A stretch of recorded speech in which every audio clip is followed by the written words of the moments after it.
오늘 우리 함께 나눌 성경 말씀 시편 130편 1절에서 8절까지의 말씀, 제가 한 절, 여러분들이 한 절 번갈아 가면서 읽도록 하겠습니다. 시편 130편 1절의 말씀, 제가 먼저 읽도록 하겠습니다. 여호와여, 내가 깊은 곳에서 주께 부르짖었나이다. 주여, 내 소리를 들으시며 나의 부르짖는 소리에 귀를 기울이소서. 여호와여, 주께서 죄악을 지켜보실진대 주여 누가 서리이까? 그러나 사유하심이 주께 있으면 주를 경외하게 하시리이다. 나 곧 내 영혼은 여호와를 기다리며 나는 주의 말씀을 바라는도다. 파수꾼이 아침을 기다림보다 내 영혼이 주를 더 기다리나니 참으로 파수꾼이 아침을 기다림보다 더하도다. 이스라엘아, 여호와를 바랄지어다. 여호와께서는 인자하심과 풍성한 속량이 있음이라. 그가 이스라엘을 그의 모든 죄악에서 속량하시리로다. 아멘. 오늘 우리 함께 나눌 하나님의 말씀은 공의 더하기 사랑은 무엇일까요? 라는 제목을 가지고 하나님의 말씀을 함께 나누고자 합니다.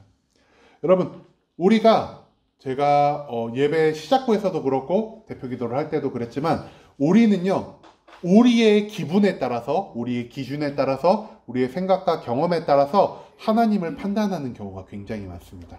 그래서 하나님의 이미지라고 하면은 100사람한테 물어보면은 100명이 다 다른 대답을 할 겁니다. 어떤 사람은 하나님은 너무 은혜로운 분이셔. 하나님은 우리를 너무 사랑하셔. 하나님은 너무 무서운 분이셔.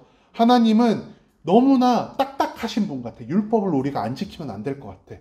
이렇게 100명에게 물어보면 100명이 다 다른 대답을 내놓기 마련입니다. 그런데도 불구하고 하나님의 이미지를 대다수의 사람들에게 물어봤을 때 그 이미지를 두 가지 큰 부류로 구분을 하자면은 첫 번째는 사랑이라고 볼 수 있겠고 두 번째는 심판, 공의의 하나님이라고 이 두 가지가 하나님의 대표적인 이미지로 우리가 알고 있는 것 같습니다. 그런데 과연 하나님의 이미지를 성경에서는 어떻게 말을 하고 있을까요? 하나님을 어떤 분으로 바라봐야 좋을까요? 왜냐하면은 우리가 하나님을 사랑이라고만 생각한다면은 우리 안에서 심판의 하나님이 서서히 없어지는 게 느껴질 것입니다. 왜냐? 하나님이 나를 사랑하는데 어떻게 나를 심판하실 수 있겠어? 하나님은 사랑하셔서 우리를 심판하지 않을 거야 라는 생각이 우리의 머릿속에 가득 차게 될 수도 있을 것 같습니다. 반대로 하나님을 심판이라는 이미지로, 무서운 하나님의 이미지로 갖고 계신 분은 사랑의 하나님이 좀처럼 와닿지 않을 것입니다. 하나님은 너무나 엄격하시고 너무나 거룩하신 분이셔서 우리가 조금이라도 죄악을 갖고 있으면 하나님이 나를 절대 용서하지 않을 거야. 그러니까 나는 억지로라도 율법대로 살아야 되고 억지로 이웃을 사랑하며 살아야 되고 억지로 교회에 나와서 예배를 열심히 드려야 돼. 이런 억지로 하는 신앙생활을 하게 될 위험성이 있을 것입니다. 그렇기 때문에 우리는 무엇보다도 성경은 하나님을 어떻게 표현하고 있으며 그 성경이 말하는 하나님을 우리가 어떻게 바라봐야 할지에 대한 명확한 기준점이 필요하다는 것입니다.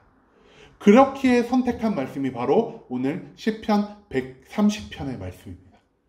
시편 130편의 말씀, 이 핸드폰으로 성경 보시는 분들은 성경 제목이 안 나옵니다. 옛날 성경에는 제목이 나오죠. 종이 성경에는. 종이 성경에 보면은 어떻게 제목을 정하고 있냐? 극심한 공경 가운데서 시인이 하나님께 기도하는 노래라고 아마 나와 있을 것입니다. 이 시편 130편의 내용을 간단히 요약을 하자면은 고난 가운데서 시인이 하나님만을 바라보며 그분의 사랑과 은혜를 통해 나의 고난 가운데서 구원을 희망하는 그런 내용을 담고 있다고 생각하시면 될 것 같습니다.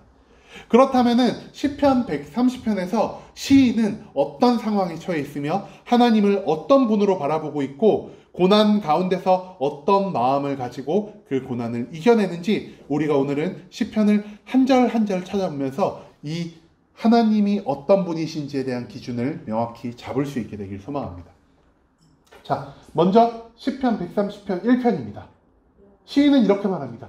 여호와여, 내가 깊은 곳에서 주께 부르짖었나이다 라고 말이죠. 여기서 우리가 주목해서 봐야 할 것은 바로 이 깊은 곳이라는 빨간색으로 표시가 되어 있죠. 이 부분입니다. 깊은 곳이 무엇일까요?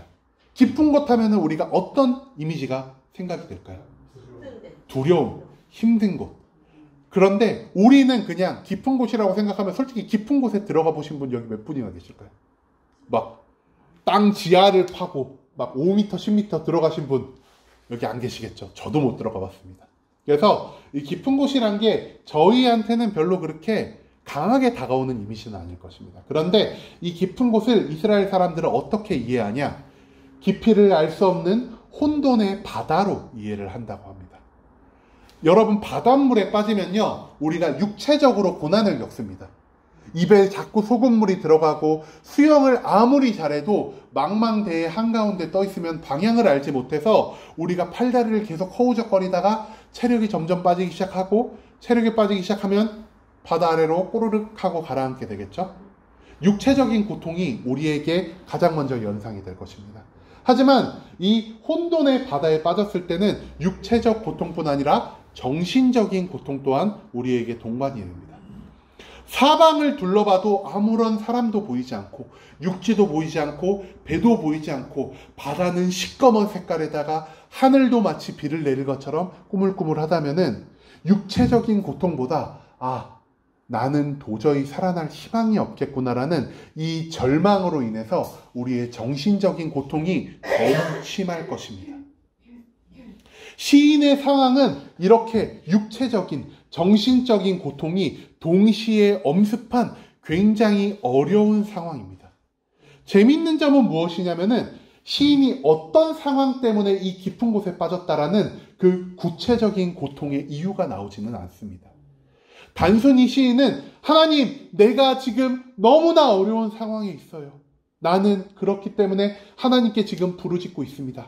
라는 너무나 이 보편적인 표현을 통해서 우리가 모든 사람들이 겪을 수 있는 다양한 고난과 어려움을 이 깊은 곳이라는 모든 표현에 담아놓게 됩니다.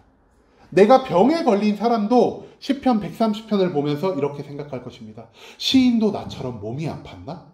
사업에 실패한 사람도 시편 130편을 보면 똑같은 생각을 할 것입니다. 나처럼 사업에 실패한 사람이 여기 또 있었네? 내가 사랑하는 사람과 이별을 한 사람도 아마 시편 130편을 보면 똑같은 감정을 느끼지 않을까요? 그렇기 때문에 시인은 특정한 상황을 적어놓지 않았습니다. 왜냐? 모든 사람들이 시편 130편을 볼 때 나와 같은 어려움을 겪고 있는 시인이 있었구나라는 방식으로 이해되길 원했기 때문입니다. 자, 그렇다면은 이제 시편 130편 3절 말씀을 우리가 함께 보고자 합니다.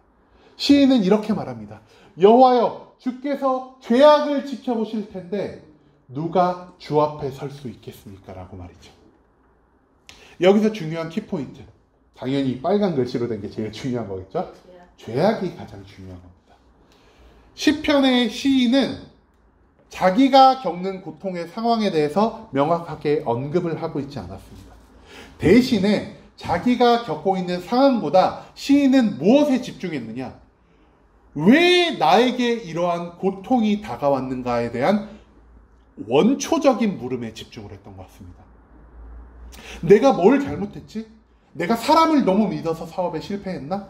내가 너무 방탕한 삶을 살아서 건강을 잃게 되었나? 아니면은 내가 내 애인한테 잘못해서 내가 사랑하는 사람이 떠나갔나? 이렇게 다양한 이유에 대해서 고민하던 시인은 계속해서 왜 이런 일이 일어났지? 왜 이런 일이 일어났지? 왜 이런 일이 일어났지? 고민하다가 결국 궁극적인 해답을 얻게 됩니다. 나에게 죄악이 있었기 때문에 이런 고통이 나에게 찾아오게 되었구나라는 것을 시인은 깨닫게 되었다는 것입니다. 그런데 여러분, 우리가 밖에 나가서 전도를 할 때 예전에 그런 전도를 되게 많이 했죠. 예수 천당 불신족, 여러분들은 죄인입니다. 그래서 예수님을 믿어야 됩니다. 한국 사람들은 착합니다. 예수 천당 불신족, 당신은 죄인입니다. 이런 말을 해도 그래요? 하고 넘어가거나 그냥 무시하고 넘어가는데, 러시아에서 이런 말하면 총을 맞아 죽는답니다. 내가 왜 죄인이야? 빵! 하고 죽는답니다. 그런데 우리가 실제로 죄를 지었나요? 도둑질을 하거나 사람을 칼로 찔러 죽이거나 사기를 치거나 이런 거를 우리는 저지른 사람 여기 없을 겁니다. 있어도 비밀로 하시길 원합니다. 그런데 성경에서는 이런 거, 우리가 사기치고 살인하고 뭐 바람피고 이런 거를 죄라고 말하지 않습니다. 성경은 죄를 무엇이라고 말하냐? 하나님과 하나 되지 못한 삶, 하나님에게서 떨어져 있는 상태를 성경은 죄악이라고 말하고 있습니다. 그렇기 때문에 시인은 이렇게 말합니다. 하나님, 내가 죄로 인해서 하나님과 떨어지게 됐어요. 하나님 안에 내가 있어야지 온전한 기쁨과 평안을 얻을 수 있는데 하나님은 너무나 거룩하신 분이시고 나는 죄인이기 때문에 하나님과 떨어져 있는, 하나님과 분리된 삶을 살고 있어서 내가 이런 고통을 겪는 것 같아요. 라고 말을 합니다. 또한 하나님에 대해서 시인은 어떻게 말을 하고 있느냐? 하나님이 지켜보신다는 겁니다. 죄악을 그냥 죄악된 상태로 냅두는 게 아니라 여호와의 주께서 죄악을 지켜보실진대. 하나님께서 죄악을 지켜보신다고 말씀하십니다. 그 말은 무엇입니까? 하나님은요, 죄악을 싫어하시는 분입니다. 죽기까지 미워하시는 것이 죄라는 것입니다. 하나님 밖에 떨어져 나온, 하나님과 하나 되지 못한 사람, 그 상태 자체를 하나님은 항상 지켜보시고 계십니다. 왜 지켜보시느냐? 너무나 미워하기 때문에, 그 상태를 너무나 싫어하기 때문에. 거룩한 하나님과 인간의 죄는 결코 하나로 합하여질 수 없기 때문에 하나님은 그 죄악된 상태를 지켜보고 계십니다. 죄악을 싫어하시는 하나님이 죄된 우리를 바라보고 계십니다. 그러면은 우리는 심판받아야 할 위기에 처해 있다는 사실을 시인은 알고 있었다는 것이죠. 그런데 여기서 시인의 태도가 갑자기 변화가 됩니다. 시편 130편 4절을 보면은 시인은 이렇게 말합니다. 하나님, 그러나 사유하심이 하나님께 있음은 주를 경외하게 하십니다. 라고 말이죠. 여기서 우리가 주목하여 볼 것은 이 사유하심입니다. 사유하다. 말이 좀 어렵죠? 그래서 이거를 찾아보니까 사유하심은 용서하심이라고 합니다. 하나님, 하지만 그럼에도 불구하고 내가 하나님을 계속 바라보는 이유는 무엇입니까? 나를 하나님이 마땅히 심판할 권리가 있음에도 불구하고 나를 용서하실 분도 하나님밖에 계시지 않으세요? 라고 시인은 말을 합니다. 이 용서하심을요, 히브리어로 보면은 사라흐라는 히브리어인데 이거를 우리나라 말로 번역을 하면 화해하게 만들다라는 것입니다. 우리가 친구랑 싸우면은 어떻게 되죠? 친구랑 멀어지게 됩니다. 그래서 가까이 있지 않고 우리가 하나 되지 못한 상태가 됩니다. 그렇기 때문에 시인은 말합니다. 하나님, 저 하나님과 너무 화해하고 싶어요. 하나님과 화해함으로 하나님과 하나가 되고 싶어요. 옛날 아담과 하와가 에덴 동산에 살았었을 그 모습, 나 다시 회복하고 싶어요, 하나님. 시인은 이렇게 말을 합니다. 하지만 중요한 게 있습니다. 여기서 우리가 가장 중요하게 생각해야 할 부분이 무엇이냐? 용서는 누구의 특권이죠? 용서는요, 죄를 지은 자가 용서하는 게 아닙니다. 죄 지음으로 인해서 뭔가 피해를 본 사람이 용서를 하는 것입니다. 그 말은 무엇입니까? 죄인된 우리에게는 화해할 자격이 없습니다. 우리가 아무리 하나님께 하나님 용서해 주세요, 하나님 나랑 화해 좀 해달라니까요 라고 할 자격조차 없는 게 바로 죄인된 우리라는 것이죠. 우리를 용서할 자격, 우리와 화해해서 우리와 하나 될 그 자격, 권리를 가지고 계신 분은 누구십니까? 바로 하나님이시는 것입니다. 시인은 그것을 누구보다 명확하게 알고 있었습니다. 그래서 그냥 고통 가운데 하나님 용서해 주세요, 하나님 구원해 주세요 라는 말이 나오는 게 아니라 하나님, 내가 이렇게 어려운 환경에 있습니다. 하나님, 나는 죄인입니다. 그럼에도 불구하고 내가 하나님께 계속 울부짖고 하나님만 바라보는 이유는 하나님만이 유일하게 나를 용서하고 나와에게 화해를 신청하고 나를 구원해 주실 권리와 자격이 있는 분임을 내가 알고 있기 때문이라는 시인의 고백이 바로 여기서 등장한다는 것이죠. 그리고 또 여기서 우리가 봐야 할 것, 아까 우리가 봤죠? 나는 죄인입니다. 하나님이 내 죄를 지켜보고 계십니다. 그 말은 무엇입니까? 내 죄로 인해서 나를 심판할 권리를 가지신 분, 그분이 바로 오직 하나님밖에 없으시다는 것입니다. 그리고 4절 말씀을 통해서 시인은 이렇게 말합니다. 나를 너무나 사랑하시기에 나를 용서할 권리와 자격을 가지신 분 또한 오직 하나님밖에 계시지 않는다는 겁니다. 이 심판의 두려움, 그리고 이 하나님의 사랑과 은혜에 대한 막연한 희망, 이 두 가지 감정이 시인의 마음속에 동시에 존재하게 되었다는 것이죠. 그래서 시인은 4절에서 이렇게 다시 한번 말합니다. 하나님이 나를 심판하실 수도 있고 하나님이 나를 용서하실 수도 있기 때문에 이 두 가지 마음이 내 마음에서 동시에 존재하고 있어요. 그렇기 때문에 나는 하나님을 볼 때 경외함으로 하나님을 바라볼 수밖에 없습니다. 라고 시인은 말합니다. 경외라는 말은요, 우리에게는 조금 익숙하지 않은 단어일지도 모릅니다. 이 경외라는 단어는 사랑과 공포가 동시에 존재하는 감정을 의미를 합니다. 아까도 말했지만 하나님은 심판의 권리가 있습니다. 그리고 하나님은 또한 우리를 너무나 사랑하시는 분이기 때문에 우리가 죄악과 고통 가운데서도 우리가 용서받을 수 있을 거란, 구원받을 수 있을 거란 희망이 존재합니다. 문제는 무엇이냐? 이 심판과 용서, 서로 상반된 가치가 부딪힌다는 것이죠. 심판의 권리. 죄인된 우리는 죽어야 마땅하다. 우리는 다 죽어야 됩니다. 살아 있을 수 없는 존재가 바로 죄인된 우리라는 것이죠. 하지만 우리는 반드시 살아야만 합니다. 왜냐? 하나님이 우리를 너무나 사랑하시기 때문에. 우리를 살리고자 그 독생자 아들까지 보내셔서 십자가에 못 박으신 분이 바로 하나님이시기 때문에 우리는 살아야만 합니다. 우리는 죽어야만 하고 우리는 살아야만 합니다. 이 두 가지 절대로 공존할 수 없는 것들이 하나님 안에서 하나가 된다는 것이죠. 그것을 우리는 무엇이라고 부릅니까? 우리의 삶이라고 부릅니다. 우리는 죽어야만 합니다. 하지만 우리는 살아야만 합니다. 그렇기 때문에 우리의 삶은 무엇으로 점착이 되어 있습니까? 고통으로 우리의 삶이 가득 채워져 있습니다. 우리의 삶은 고통뿐입니다. 왜? 죽어야만 하기 때문에. 하지만 그 죽음의 고통에도 불구하고 우리는 끝까지 살아있을 수밖에 없습니다. 왜? 하나님이 우리를 사랑하셔서 용서해 주시기 때문에. 시인은 자신의 고통 가운데서 이것을 깨닫게 되었습니다. 하나님, 죄인인데 왜 나를 안 죽이세요? 왜 나를 심판만 하시고 죽이지 않으세요? 하나님 나를 너무 사랑하시잖아요. 왜 이 고통 가운데서 나를 구해내지 않으세요? 이 두 가지 생각이 계속해서 반복되다 보니까 시인이 깨달음을 얻은 것이죠. 아, 나는 죽을 수밖에 없다. 나는 살아날 수밖에 없다.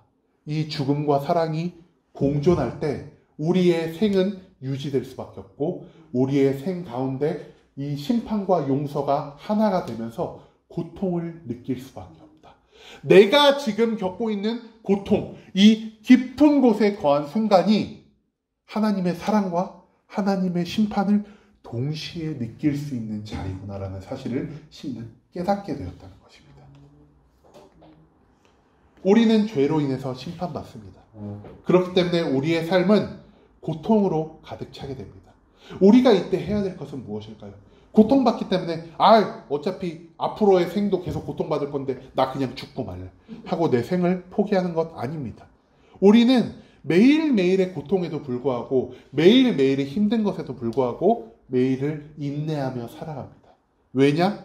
우리의 삶의 인내 끝에, 우리의 고통의 끝에는 하나님의 사랑과 용서가 기다리고 있다는 그것을 우리가 믿기 때문입니다. 또한 몇몇 분들은 이미 이 고통의 순간을 건너 하나님의 사랑과 용서를 경험하신 분이기 때문에 과거에도 그러셨던 하나님이 지금 이 고통의 순간 끝에도 우리에게 희망과 사랑, 평안과 기쁨을 선물해 주실 것이라는 사실을 믿기 때문에 우리는 고통의 삶, 지금의 삶을 인내하며 지나간다는 것이죠.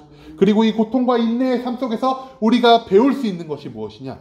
바로 경외라는 것입니다. 하나님의 심판, 하나님의 사랑을 한쪽만 인정하는 것이 아니라 모두 받아들이는 것. 하나님은 우리를 심판하실 수 있는 무서운 분이기도 하지만 하나님은 우리를 사랑하셔서 용서하실 수 있는 분이기도 하는 그 두 가지 사실을 모두 하나님을 바라보는 데 사용하는 것. 공포와 사랑이 혼재되어 있는 그 감정 상태를 우리는 경외라고 부르게 되었습니다. 그리고 나서 시인은 5절, 6절에서 이렇게 말합니다. 나 곧 내 영혼은 여호와를 기다리며 나는 주의 말씀을 바라는도다. 파수꾼이 아침을 기다림보다 내 영혼이 주를 더 기다리나니 참으로 파수꾼이 아침을 기다림보다 더하는도다. 기다림이 몇 번이나 쓰였죠? 4번. 그리고 바라보는 도다가 한 번이 쓰였습니다. 이 말은 무엇입니까? 하나님, 나는 알았어요. 내가 왜 고통을 겪는지 알았어요. 내가 하나님이 심판의 하나님이시기만 할 거면 나 고통 겪을 필요 없어요. 왜냐하면 하나님이 나를 바로 죽이실 거니까. 하나님이 사랑이시기만 하면 나는 고통 겪을 이유가 없어요. 왜냐하면 나를 사랑하시면 나에게 고통을 줄 이유가 없으시니까. 하지만 하나님은 심판의 하나님이시자 사랑의 하나님이시기 때문에 내가 이 고통을 겪는다는 사실 나는 이제 완벽하게 깨달았어요. 그렇기 때문에 이제 내가 할 것은 하나님만 바라보며 하나님의 때를 기다릴 뿐입니다. 하나님을 간절히 기다린다라는 표현을 4번의 기다림과 한 번의 바라는 도다라는 표현을 사용해 하나님은 무엇보다 경외하는 마음, 공포와 사랑을 동시에 갖고 하나님을 바라보며 인내하며 기다리는 것을 선택합니다. 그리고 여기서 재밌는 게 한 가지 나옵니다. 뭐가 재밌냐? 시인의 문제가 해결이 됐나요? 시인은 계속 말합니다. 기다린다, 기다린다, 기다린다. 기다린다라는 표현은 뭐냐? 시인의 문제가 아직 완벽하게 해결되지 않았음을 의미합니다. 그럼에도 불구하고 7절과 8절의 시인은 이렇게 말한다는 것이죠. 이스라엘아, 여호와를 바랄지어다. 여호와께서는 인자하심과 풍성한 속량이 있습니다. 그가 이스라엘을 그의 모든 죄악에서 속량할지어다. 갑자기 여태껏 나의 고통에 대해 시인이 집중을 했었죠. 나와 하나님밖에 없었습니다. 1절부터 6절까지. 근데 갑자기 시선을 확 돌려서 시인이 누구를 바라보죠? 이스라엘 모든 백성들을 바라보며 이렇게 말합니다. 얘들아! 두려워하지 마. 걱정하지 마. 너의 고통에 무릎 꿇지 마. 하나님은 우리를 심판하기도 하시지만 우리를 너무나 사랑하셔서 우리를 구원하실 분이셔. 그러니 너희는 인내하며 기다려라. 라고 이스라엘 백성에게 선포하며 말을 합니다. 문제는 무엇이냐?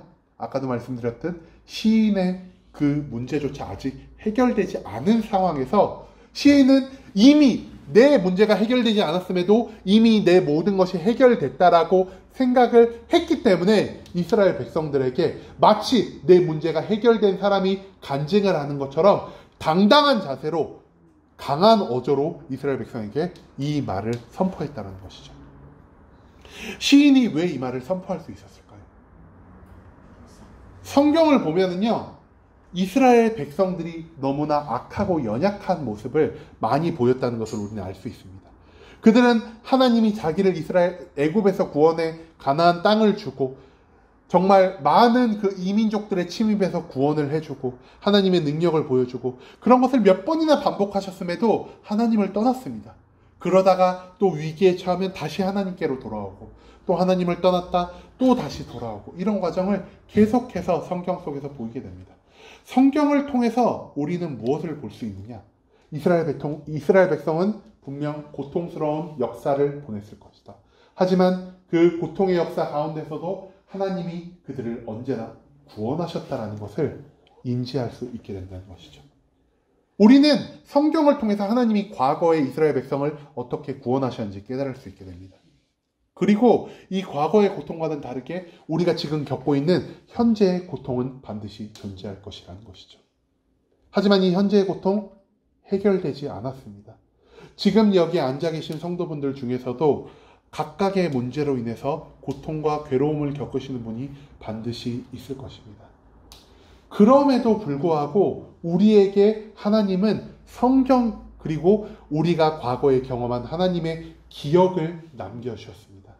그렇기 때문에 이 과거의 구원을 회상할 수 있는 우리의 능력이 있다는 것이죠. 성경을 통해 우리가 하나님을 체험했던 그 기억을 통해서 말이죠. 그렇기 때문에 지금의 문제가 해결되지 않더라도 우리는 미래의 구원에 대한 확신을 가질 수 있습니다. 왜?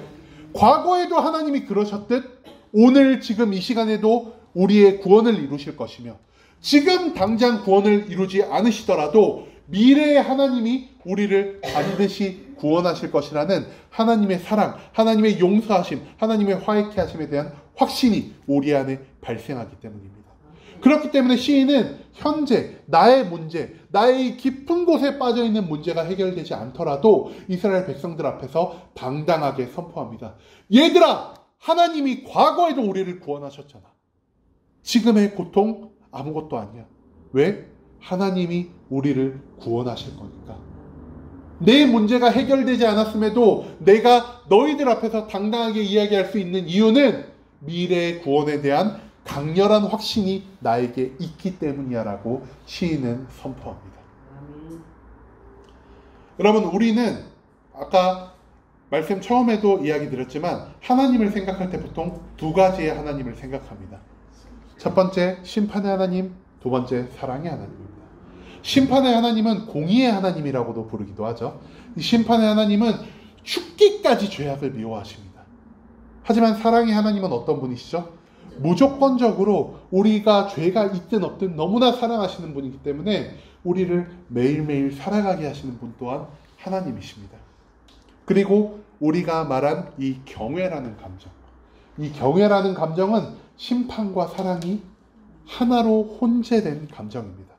그렇기 때문에 우리는 하나님을 바라볼 때 있는 그대로의 하나님을 바라봐야 한다는 것입니다. 하나님이 심판만 하시는 분이라고도 생각하면 안 될 것이고 하나님이 사랑만 하시는 분이라고도 생각하면 안 된다는 것입니다. 하나님을 바라보는 시인의 자세는 경외함이었습니다. 그리고 이 경외함은 무엇이냐? 심판과 용서 모두 하나님만 결정하실 수 있는 분이라는 것을 인정하는 자세에서 이 경외감이 나온다는 것이죠. 지나치게 하나님을 심판하시는 분, 지나친 공의의 하나님만 생각하신다면은 우리는 하나님을 이렇게 생각하죠. 하나님 너무 딱딱하고 무서운 분이야. 그러니까 우리를 억죄는 분이고 억누르는 분이고 율법을 통해서 우리를 공포로 복종을 받으시려 하는 분이야 라고 하나님을 오해할 수 있다는 것이죠.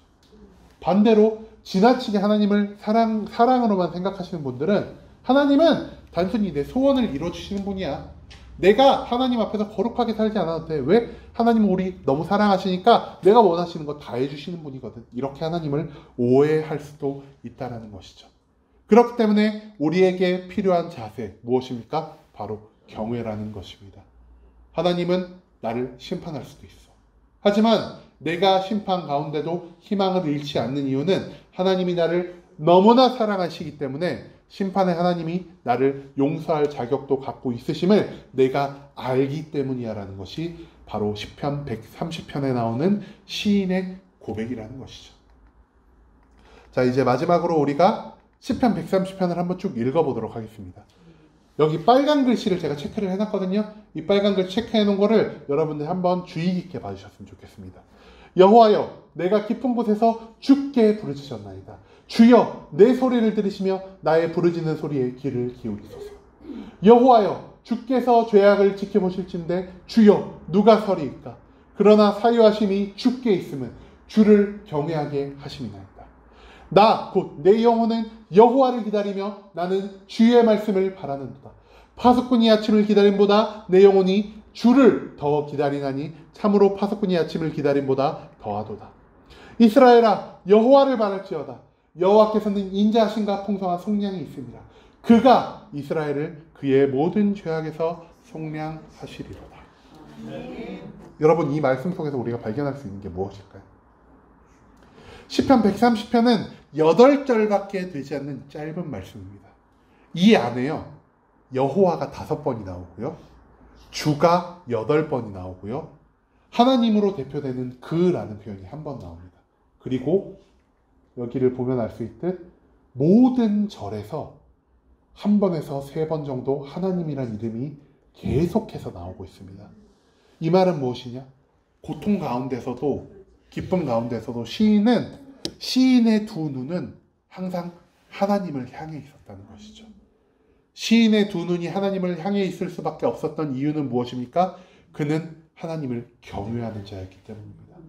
심판 가운데서 하나님을 원망하지도 않고 하나님의 구원 가운데서도 나의 의를 자랑하지도 않는 그 경외함의 자세가 시인에게 있었기 때문에 시인은 고통 가운데서 항상 인내하며 하나님만을 계속해서 바라보고 있었다는 것을 총 14번의 하나님이란 표현을 통해서 우리는 발견할 수 있게 된다는 것이죠.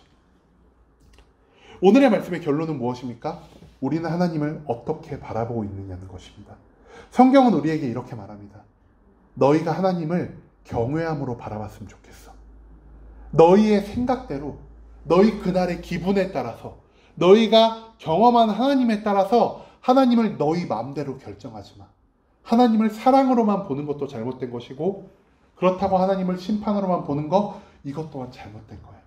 너희가 하나님을 볼 때는 하나님이 심판과 사랑의 두 가지 속성을 모두 가지고 계신 분이란 사실을 너희가 반드시 알아야 해. 라는 것을 시편 130편의 시인의 고백을 통해 하나님은 우리에게 알려주고 계십니다. 경외감을 가질 때야 비로소 우리는 하나님을 24시간, 1년 365일 내내 바라볼 수 있게 됩니다. 만약에 하나님을 우리가 사랑으로만 느낀다고 생각을 해봅시다. 대부분의 사람들이 하나님을 사랑으로만 느끼고 계신 분들이 많으실 것입니다. 근데 제가 정말 좋아하는 어느 소설 작가가 기독교가 생각하는 사랑의 하나님을 이렇게 표현한 적이 있습니다. 너희가 하나님을 사랑으로만 생각한다면 하나님을 24시간 이용 가능한 만능, 무보수, 하인으로 생각하는 것이다 라고 말한 적이 있습니다. 그런데 중요한 것은 무엇입니까? 우리가 하나님을 노예로 생각한다면 하나님을 매일매일 바라보며 살 수 있을까요? 우리가 필요할 때만 하나님을 바라볼 것입니다. 반대로 우리가 하나님을 심판의 하나님으로만 생각한다면 우리가 하나님을 24시간 바라볼 수 있을까요? 바라볼 수 없죠. 왜? 무서우니까. 이스라엘 백성들이 구약에서 하나님을 바라볼 때 뭐라 그러죠? 하나님이 항상 등장하시면서 하는 말이 있습니다. 두려워 말아라. 이러면서 등장을 하십니다. 그들은 두려움이 안에 가득했습니다. 두려움이 가득한 자는 하나님을 절대 바라볼 수 없습니다. 왜? 내가 이렇게 죄인인데 내가 하나님과 눈이 마주치면 금방 죽지 않을까? 심판받지 않을까? 하나님을 바라보지 못하고 항상 고개를 숙이고 다닐 수밖에 없습니다. 하지만 시인은요, 필요할 때만 하나님을 보지 않았습니다. 또한 두려움에 고개를 숙이고 하나님을 절대 바라보지 않는 삶 또한 살지 않았습니다. 시인은 8절 정도 되는 짧은 말씀 안에서 14번이나 하나님을 불렀고 하나님을 바라보는 것을 멈추지 않았습니다. 시인이 하나님을 바라보며 인내하며 고통을 견딜 수 있었던 근원적인 이유가 무엇이었을까요? 바로 하나님은 심판하시는 분이기도 하지만 우리를 사랑하시는 분이기도 하라는 이 사랑과 심판이 합쳐진, 공의와 사랑이 합쳐진 하나님, 그 하나님을 경외함으로 바라봤기 때문입니다. 경외함을 가진 자는 하나님을 매일매일 단 한순간도 쉬지 않고 바라볼 수밖에 없다라는 사실을 시편 130편을 통해 시인은 우리에게 말해주고 있습니다. 하나님을 단지 내 소원을 이루기 위한 요술램프로 생각하지 않길 소망합니다.